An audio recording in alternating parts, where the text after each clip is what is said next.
Ghana, My Pride, My Heritage TV show. So it's happening live here in New York in the office of the Ghana Consulate General of New York. And today we're going to discuss much about what the Ghana Cultural Foundation is all about.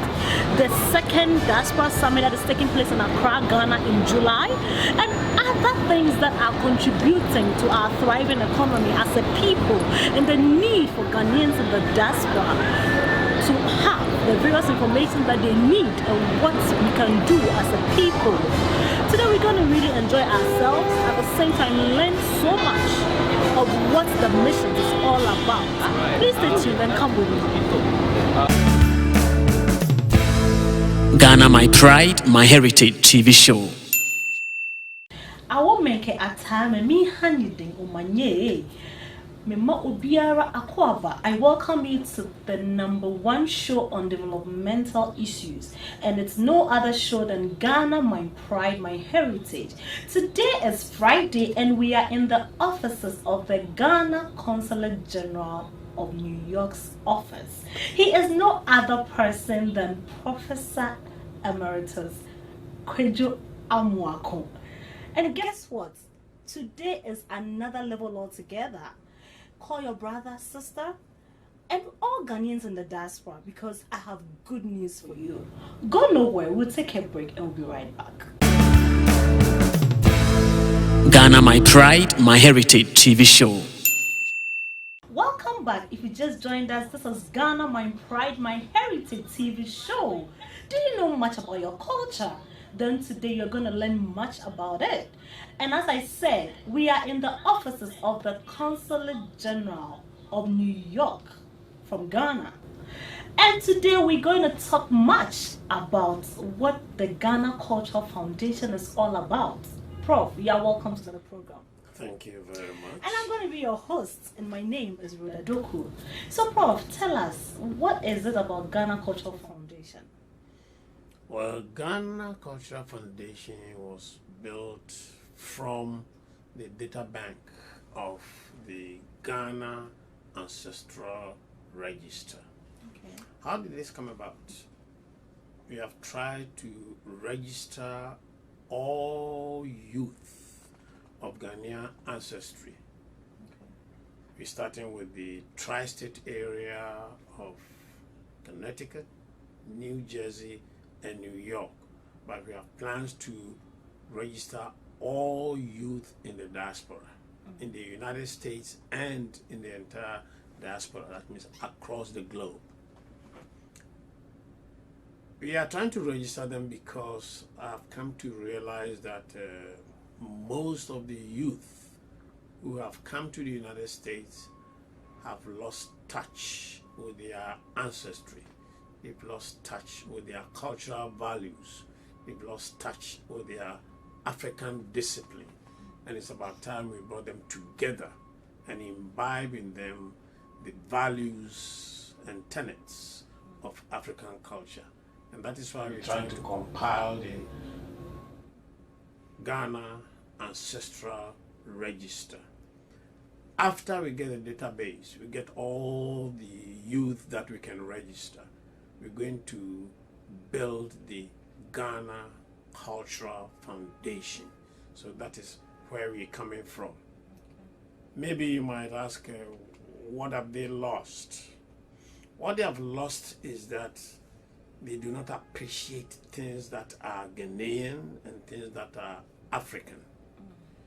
I believe that there are a lot of good things about our African culture which they have to keep with them. And when they are able to sort of form a mosaic of the African values and the American values, that is what will give them the opportunity to take advantage of the situation here and get the American dream, the so-called American dream.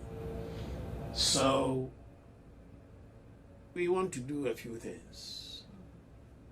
First, we want to ensure that Ghanaian youth are proud of their Ghanaian food, that they eat Ghanaian food. We want to ensure that they wear Ghanaian clothes, or if you like, African clothes. We want to ensure that they dance to African music and that they can also prepare African cuisine. When I meet these youth, these young people, they like African food, they like Ghanaian food.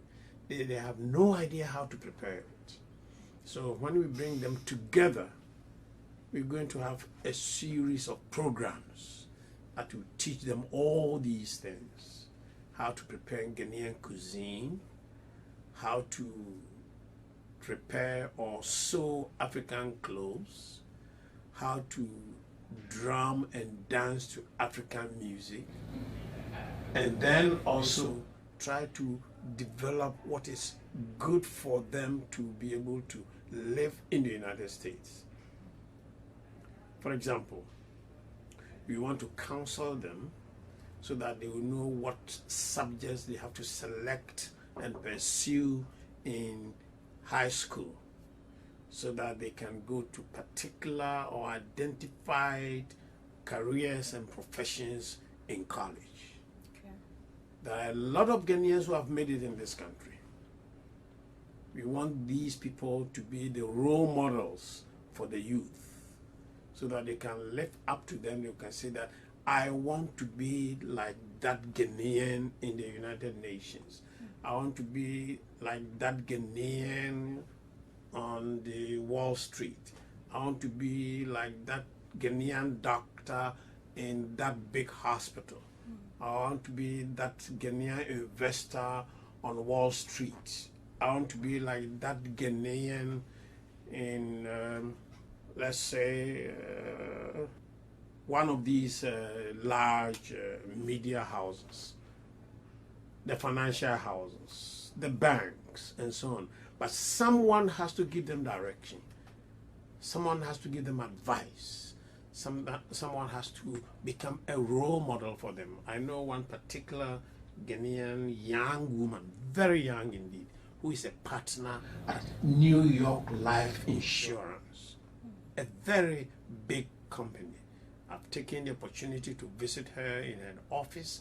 I don't want to put her name on air, but she's doing very well. I've talked to her and she's anxious and ready to help Ghanaian youth. We want to identify people like that so that they will serve as role models and give them the motivation and the support and the direction that they need to succeed. But let me step back and say, why did I come about with this whole idea of registering the youth? When I assumed my position as the Consul General in New York, I was confronted with a very horrifying situation. Okay. Many Ghanaian youth who are in this country are arrested and jailed. And by law, the U.S. government is supposed to notify us, give us notification of all arrests. And when I look at these arrests, I see that very young people have been arrested, not for very serious crimes or offenses, very petty, insignificant crimes which normally they wouldn't commit back home in Ghana. That is why it dawned on me that they are losing their African values and losing touch with their African ancestry. I have a huge file of all notifications of these arrests. So it occurred to me that we need to bring these young people together, organize programs for them, and teach them the good values of African culture. And when they get these good values, there are a lot of things they can do. Again, they need to come together so that they don't fall prey to street gangs. They don't fall prey to peer pressure. Some of them normally will not commit certain crimes, but because of peer pressure, someone did it and I want to do it and see what will happen, or they challenge you and say, you do it, nothing is going to happen to you. And because of the pressure from their peers, they commit all these stupid crimes. And it seems to me if we are able to bring them together, we can tell them how to stay away from these crimes and how to stay in school and how to succeed in school. By succeeding in school, I'm saying we need to give them academic counseling so that they will know what to do in school, the right subjects or disciplines they have to select to enter into certain professions and certain careers. And a lot of Ghanaians must also serve as examples for them, role models. And that is why I'm in this My Friday where I just want to let people know that it's okay to wear African clothing. It's fashionable, it's good, it makes you feel good. And some of these children don't even want to be associated with Ghana or with Africa. And let me tell you, the last straw that broke the camel's back was when I met some youth in the street. And from their physical features, I could see that they are Ghanaians.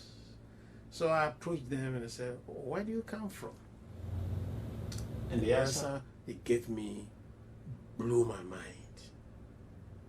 They told me, I am American, but my parents are from Ghana. I said, excuse me? So, you heard me? I said, I am American, but my parents are from Ghana. That's when I realized that we are losing our youth. We are losing our young people. So the whole idea of putting together this foundation or programs in this foundation is to capture this our cultural ancestry. One day, I want to be proud to say that I was very instrumental in organizing the youth to be proud and confident in themselves so that they would look at me in the eye and say that I am a Ghanaian American instead of I am American and my parents are from Ghana. We have people who are Italian Americans, Chinese Americans, German Americans, Greek Americans. Why can't we get our youth to be proud to say that I am Ghanaian American?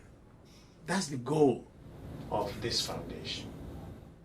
Again, I want them to be together, to know themselves. If we organize programs for them and they come together, that's where they can build their networks. They can build relationships. They can compare notes and know where to go in their careers. Even they can marry among Ghanaians, people of the same religion or of the same identity. They can know that, oh, I'll be glad to see a Ghanaian, let's say, accountant married to another Ghanaian nurse, or a Ghanaian doctor married to another Ghanaian lawyer. And this is basically the idea behind the whole thing. Fortunately, I have the blessing of the Minister for Foreign Affairs and Regional Integration, Honorable Shirley Ayokoboche, who even before I came up with before she knew that I had this idea, she also came up with, she wrote to all the missions, all Ghana missions abroad, because of what was happening in the UK, in the United Kingdom, how we were losing our youth to the streets and to gangs and to peer groups he said we must organize all these people together. And I replied and said, oh, madam, I started a long time ago. I've already built a website and we are in the process of registering all these youth and then giving them the sort of training and seminars and workshops and so on that to imbibe in them the African values and tenets and direction for our African culture. And fortunately, I've invited her to come and launch the program this summer. After it is launched, I think we're going to hit the ground running, because we need to register our youth, and if people realize the immense benefits that they will derive from this foundation, I think they will be coming along and registering their youth so that they will know each other as Ghanaians, and they will share ideas, they will share. The youth have their own way of, interacting. They want to interact and take advantage of what opportunities are available. For example, there are a lot of opportunities in this country, United States, but people don't know how to access these opportunities. Scholarship offers, a lot of grants are available, but it is when we come together as a people and then we are able to know from our database Ghanaian youth in certain disciplines. Then we can also use our positions to help them to access the financial aid available, the scholarships available, and whatever grants they can get to help them further their education. Trust me, in this country, if you know your way around, you don't even have to pay a dime to get through college. There are many programs for minorities, black people, but people are not aware of how to get access to these programs.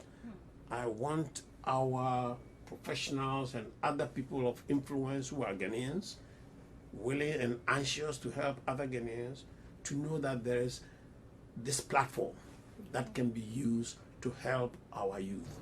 If we help them, one day, that's my dream, one day they will also become professionals and shall I say big people who can also go back to Ghana and help Ghana. They can help Ghana without living in Ghana. They don't have to live there to help Ghana. They can contribute in diverse ways to help in the development of Ghana. And that is why I would want to start this Ghana Cultural Foundation. That's a very good initiative, and I must say that it's very inspiring to hear that at long last there's something like this happening. You can tell from your experience, from where you sit, that a lot of Ghanaians are in the United States, but accessing information it's one challenge for them. Most of them see the Consulate General's office as a place for just issuing visas and passports. There are a lot of Ghanaians who might want to go home to impact, to promote economic development, but at the end of the day, they are stuck. How can we, merge these two together to help other Ghanaians out there in the diaspora who wants to go back home to support or give their quota? Because people spend their lives here, and at the end of the day, they feel they need to go back home, but where to start from is the challenge. Yes, you are perfectly right. I realize that there are a lot of Ghanaians here who are anxious to contribute to the development efforts of the government and even of private companies in Ghana. but they don't know how. And that is why I believe this foundation is going to make a very vital contribution to this initiative, this idea of going back home to help. And I must say that also there are people who want to help, but they are frustrated by people back home. Yes. When you go there and you want to help, they are not easily open to new ideas, new technologies. Their attitude is like, we've been doing it like this all this while. Why do you introduce these new ideas? When you people come from overseas, you want to impose your ideas on us. That's terrible. They must be open to new ideas. Young entrepreneurial Ghanaians who want to come and help, if they come, they should accept them. Try their new ideas and see how it will work or how it will fit into our societal structures. But some people just brush it off because it is coming from overseas. People are not very amenable to change. They don't want to change. And I will plead with this platform, I will plead with Ghanaians to be acceptable, to be, shall I say, receptive to new ideas, because when they do, it will help to improve our country. Well, this is Ghana, my pride, my heritage, and we are in the offices of the Ghana Consulate General of New York, and it's all about the Ghanaian in the diaspora, how we can all come together as one people and promote development. It's getting interesting. Go nowhere. We'll take a break. I'll be right back. The president was calling for women to use our agency and mobilize to amplify ourselves in decision-making position. That's what you are saying. Use your agency, mobilize, amplify yourself in decision-making positions. That means take all the various necessary steps. Amplifying yourself could be organizing and supporting women and putting them there. Amplifying yourself could be you taking the decision that, like we have done, the three of us, and the number of women that he has ministers. Women's empowerment is not about who has the loudest mouth. It's about critical thinking. Women empowerment just means strengthening women to do what they want to do. If women decide that I want to do ABC, and she doesn't have the capacity to do it, providing her skills to do that, providing her credit to do that. Like for this year, for example, the president identified disabled women, made resources available for them to participate in the economic. Farming, planting for food and agriculture, making resources available to women farmers.